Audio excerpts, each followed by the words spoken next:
শ্রীকৃষ্ণ।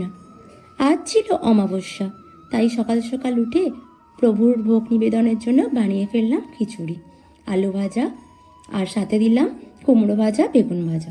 ফার্স্টেই আমি কড়াইতে ডাল একটু ভেজে নিলাম, তারপর আলু, ফুলকপি ভালো করে ভেজে নিলাম, তারপর কড়াইয়ে ভালো করে চাল আর ডালটাকে ধুয়ে নিয়ে প্রেসারে দিয়ে দিলাম। তারপরে সবজিগুলো আস্তে আস্তে ভাজা বানিয়ে একদিকে রেডি করে ফেললাম আলু ভাজা, কুমড়ো ভাজা, বেগুন ভাজা।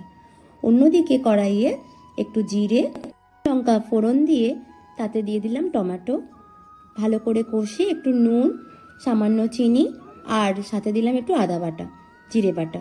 তারপর ভালো করে মশলাটাকে কষে নিয়ে প্রেসার কুকারে করে রাখা ডাল আর চালটা কষা মশলাতে মিশিয়ে দিলাম।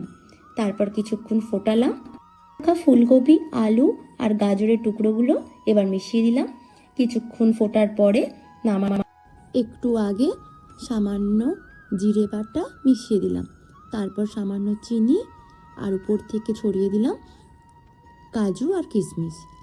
তারপর উপর থেকে ছড়িয়ে দিলাম একটু ঘি।